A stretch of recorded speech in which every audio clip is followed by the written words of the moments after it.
আসসালামু আলাইকুম। সবাইকে স্বাগত জানাচ্ছি আমার দেশ পোস্ট এডিটোরিয়াল আয়োজনে। সঙ্গে আছি তামান্না মিনহাজ।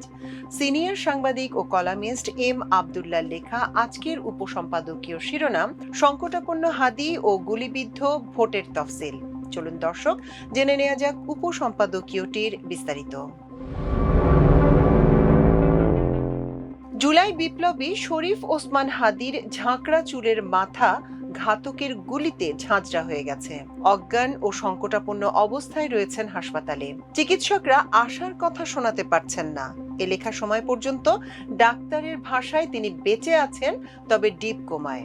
শুক্রবার জুমার নামাজের পর দিন দুপুরে রাজধানীর প্রাণকেন্দ্র পুরানা পল্টনের কালভার্ট রোডে পয়েন্ট ব্ল্যাঙ্ক গুলি হাদির মাথার একদিক থেকে ঢুকে মগজ ভেদ করে অন্য দিক দিয়ে বেরিয়ে যায়। চলন্ত রিকশায় বসা হাদিকে মোটরসাইকেল আরোহী নরপিশাচ ঘাতকরা পেছন থেকে অনুসরণ করে খুব কাছে রিভলভারের গুলিতে হত্যা নিশ্চিত করতে চায়। পালিয়ে যায় নির্বিঘ্নে। খবরটি জেনে স্তম্ভিত ও কিছু সময়ের জন্য বাকরুদ্ধ হয়ে পড়েছিলাম। নির্বাচনী তফসিল ঘোষণার ২৪ ঘন্টা অতিক্রান্ত না হতেই প্রচার চালানোর সময় একজন প্রার্থীকে হত্যা চেষ্টা চরম উদ্বেগ উৎকণ্ঠার সৃষ্টি করেছে। ওসমান হাদি জুলাই বিপ্লবের আইকনিক ফিগার। ভারতীয় আগ্রাসন ও আওয়ামী ফ্যাসিবাদ থেকে জাতীয় মুক্তির লড়াইয়ের অন্যতম নায়ক। ৩৩ বছর বয়সী হাদি এক দুরন্ত সাহসী ও অকুতভয় দ্রোহের নাম। ফ্যাসিস্ট আওয়ামী লীগ ও তাদের কালচারাল এস্টাবলিশমেন্ট গণতন্ত্র পুনরুদ্ধারে হাদির সংগ্রামকে ভিলিফাই করে তাকে লক্ষ্যবস্তুতে পরিণত করেছে। শত্রুর সঙ্গেও ইনসাফ চাওয়া হাদিকেই আগ্রাসী ভারত ও তাদের সেবা দাসপতিত লীগ ভয় পেয়েছে। তার ইনসাফের কণ্ঠকে স্তব্ধ করতে চেয়েছে। জুলাই বিপ্লব পরবর্তী সময় ওসমান হাদি ইনসাফ ভিত্তিক নতুন বাংলাদেশ বিনির্মাণের জন্য নিরলসভাবে লড়ে যাচ্ছিলেন। ভারতীয় আধিপত্যবাদ আর শাহবাগীদের বিরুদ্ধে ওসমান হাদি এক উচ্চকিত কণ্ঠ। ২৪ জুলাইয়ের পটভূমিতে জন্ম নেয়া ইনকিলাব মঞ্চের মুখপাত্র শরীফ ওসমান বিন হাদি আগামী বছরের ১২ ফেব্রুয়ারি অনুষ্ঠিত ত্রয়োদশ জাতীয় সংসদ নির্বাচনে ঢাকা ৮ আসনে স্বতন্ত্র প্রার্থী। ব্যাপক প্রচারণায় তৎপর হয়েছিলেন তিনি। প্রতি শুক্রবারে জনসংযোগ করতেন। সাংস্কৃতিক রাজনৈতিক প্ল্যাটফর্ম ইনকিলাব মঞ্চের আহ্বায়ক হাদি গুলিবিদ্ধ হওয়ার ঘটনা রাজনৈতিক অঙ্গনে শুধু সর্বস্তরের দেশপ্রেমিক বিবেকবান মানুষকে ক্ষুব্ধ ও আলোড়িত করেছে। সুবিধাবাদিতা, চাটুকারিতা আর নতজানু মানসিকতার মানুষের ভিড়ে হাদিদের মতো নির্ভীক ও নির্ভেজাল দেশপ্রেমিকের সংখ্যা হাতে গোনা। সে কারণে মহান আল্লাহর দরবারে হাদির জীবন ভিক্ষা চাচ্ছে অগণন মানুষ। হাদির জীবন যে অনিরাপদ ছিল তা একাধিকবার জানান দিয়েছেন তিনি নিজেই। গত নভেম্বরে হাদি নিজের ফেসবুক পেজে পোস্ট দিয়ে বলেন, দেশি বিদেশি অন্তত ৩০টি ফোন নম্বর থেকে তাকে ফোন এবং মেসেজ পাঠিয়ে হত্যার হুমকি দেওয়া হয়েছে। তার বাড়িতে আগুন দেয়া ও তার মা, বোন, স্ত্রীকে ধর্ষণের হুমকি দেওয়া হয়েছে। ওই পোস্টে তিনি লিখেন, আওয়ামী লীগের খুনি সমর্থকরা তাকে সর্বক্ষণ নজরদারিতে রাখছে। জীবননাশের আশঙ্কা সত্ত্বেও তিনি ইনসাফের লড়াই থেকে পিছিয়ে যাবেন না। ভারতীয় আগ্রাসন ও সম্প্রসারণবাদের বিরুদ্ধে নিরাপোষ ভূমিকা এবং কড়া অথচ যুক্তি নির্ভর বক্তব্যের জন্য তিনি সোশ্যাল মিডিয়াতেও বেশ আলোচিত ছিলেন। আমার দেশে প্রকাশিত এক রিপোর্টে জানা যাচ্ছে, দীর্ঘদিন ধরে ভারতীয় আগ্রাসন এবং আওয়ামী লীগের দেশ বিরোধী কার্যক্রমের বিরুদ্ধে অন্যতম সোচ্চার কণ্ঠস্বর হিসেবে পরিচিত শরীফ ওসমান হাদি সহ শীর্ষস্থানীয় কয়েকজন জুলাই যোদ্ধার উপর হত্যার উদ্দেশ্যে হামলা হতে পারে এমন স্পর্শকাতর গুরুত্বপূর্ণ তথ্য সরকারকে আগেই জানানো হয়েছিল, কিন্তু কোনো ব্যবস্থা নেওয়া হয়নি। টার্গেট কিলিং এর এই তালিকায় হাদি ছাড়াও জাতীয় নাগরিক পার্টি এনসিপির দক্ষিণাঞ্চলের মুখ্য সংগঠক হাসনাত আব্দুল্লাহ, আমার বাংলাদেশ এবি পার্টির সাধারণ সম্পাদক ব্যারিস্টার আসাদুজ্জামান ফুয়াদ সহ আরো কয়েকজন জুলাই সংগঠক রয়েছেন বলে সুনির্দিষ্ট তথ্য পাওয়া যায়। গত সেপ্টেম্বর মাসে যুক্তরাজ্য ভিত্তিক জনৈক আইনজীবীর সূত্রে প্রাপ্ত এ সংক্রান্ত তথ্য যথাসময়ে সরকারের গোয়েন্দা সংস্থা সহ উচ্চ পর্যায়ের কাছেও পৌঁছে দেয়া হয়। এমনকি খোদ ওসমান হাদি সহ ৩ জুলাই যোদ্ধা নিজেরাই হুমকির বিষয়টি সরকারের দায়িত্বশীলদের নজরে আনেন।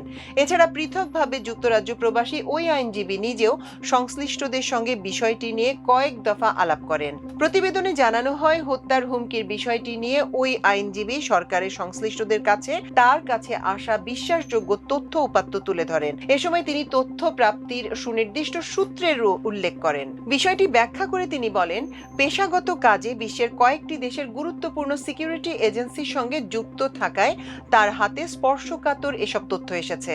দ্রুততম সময়ে এ বিষয়ে প্রয়োজনীয় ব্যবস্থা নেওয়া না হলে বিপদ আসন্ন বলেও সতর্ক করেন তিনি। এ ধরনের আগাম তথ্য আমলে না নেওয়া দুঃখজনক। এ ব্যাপারে সরকার সুস্পষ্ট ব্যাখ্যা পাওয়া জরুরি। হাদিকে হত্যার চেষ্টাকে নির্বাচন ভণ্ডুলের নীল নকশার অংশ হিসেবে দেখা হচ্ছে। হাদি বুলেট বিদ্ধ হওয়ার সঙ্গে সঙ্গে নির্বাচনী তফসিলেও সেই বুলেট আঘাত করেছে। প্রার্থীদের মধ্যে নিরাপত্তাহীনতার শঙ্কা দেখা দিয়েছে। এর আগে গত 5ই নভেম্বর চট্টগ্রাম নগরের বায়জিদ বোস্তামিতে বিএনপি মনোনীত প্রার্থী নগর বিএনপির আহ্বায়ক এরশাদুল্লাহর নির্বাচনী গণসংযোগে গুলির ঘটনা ঘটে। সেদিন বিএনপি প্রার্থীর সঙ্গে থাকা সরোয়ার হোসেন বাবলা নামে এক সন্ত্রাসী নিহত হয়। বিএনপির ভারপ্রাপ্ত চেয়ারম্যান তারেক রহমান অবশেষে 25শে ডিসেম্বর দেশে ফিরছেন। এতদিন তার দেশে ফেরা বিলম্বের সঙ্গে নিরাপত্তার ইস্যুটি আলোচিত হয়েছে। হাদিকে হত্যা চেষ্টার সঙ্গে নির্বাচন ভণ্ডুলের লক্ষ্য অর্জনের চেষ্টা যতটা না রয়েছে, তার চেয়ে অধিকতর সম্পর্ক রয়েছে জুলাই বিপ্লবে বলিষ্ঠ ভূমিকা এবং ভারতীয় আধিপত্যবাদের বিরুদ্ধে তার বুলন্দ আওয়াজ।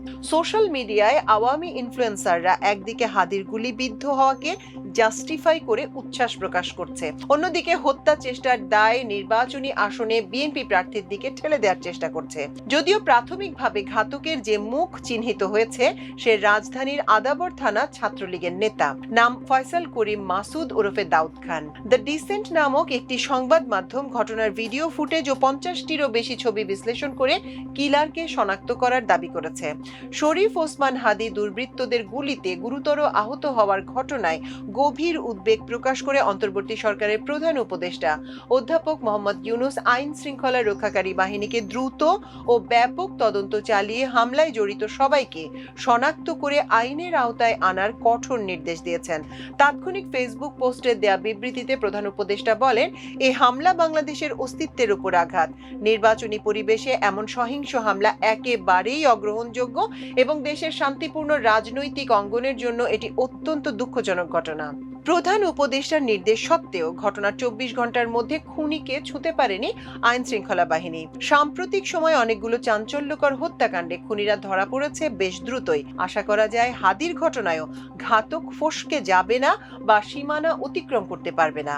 2 মাস পর অনুষ্ঠেয় ত্রয়োদশ জাতীয় সংসদ নির্বাচনে আইন শৃঙ্খলায় যে বড় চ্যালেঞ্জ তা ইতোমধ্যে স্পষ্ট হয়েছে।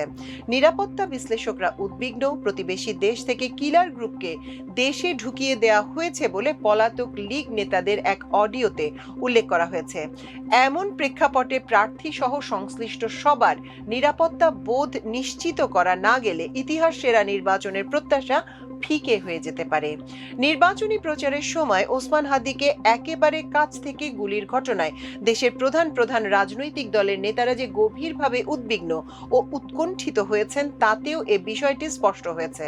গুলিবর্ষণের নিন্দা জানিয়ে বিএনপির ভারপ্রাপ্ত চেয়ারম্যান তারেক রহমান বলেছেন, দেশ এখন অত্যন্ত সংকটের ভিতর দিয়ে যাচ্ছে। এই পরিস্থিতিতে বাংলাদেশের স্বাধীনতা ও সার্বভৌমত্বে বিশ্বাসী প্রতিটি দল ও ব্যক্তিকে ঐক্যবদ্ধ হওয়ার আহ্বান জানিয়েছেন তিনি।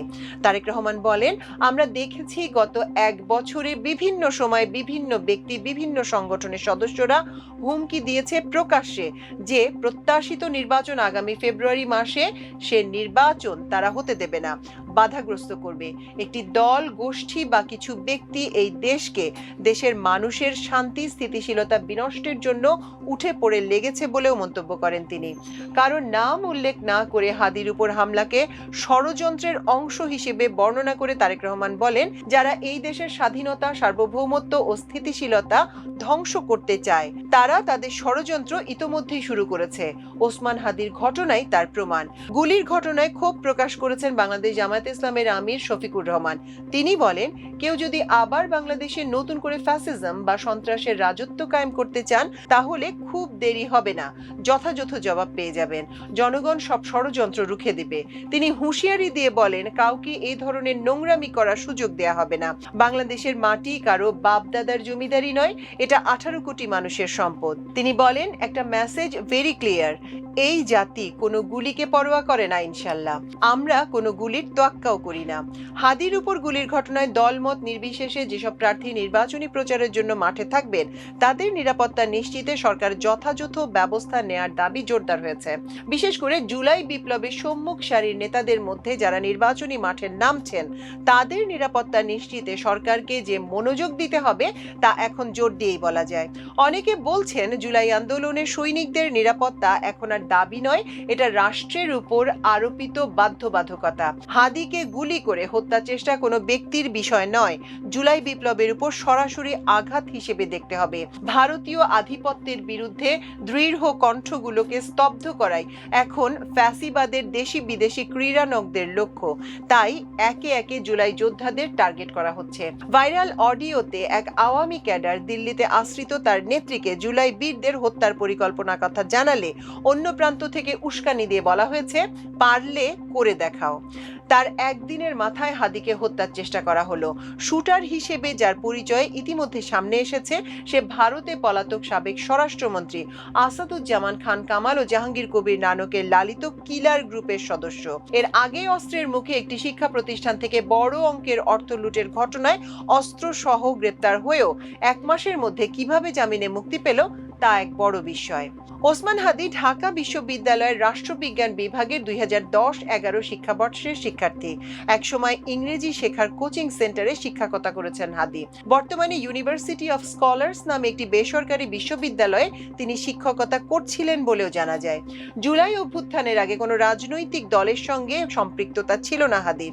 তিনি সাংস্কৃতিক অঙ্গনে কাজ করতেন, একাধিক বইও লিখেছেন।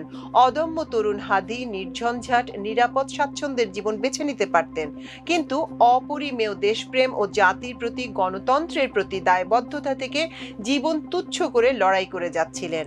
জুলাই গণ অভ্যুত্থানের পর ওসমান হাদির হাত ধরে গড়ে ওঠা সাংস্কৃতিক ও রাজনৈতিক প্ল্যাটফর্ম ইনকিলাব মঞ্চ সব ধরনের আধিপত্যবাদের বিরুদ্ধে দাঁড়িয়ে স্বাধীনতা, সার্বভৌমত্ব রক্ষা ও ইনসাফ ভিত্তিক রাষ্ট্র বিনির্মাণ সংগঠনটির ঘোষিত মূল লক্ষ্য।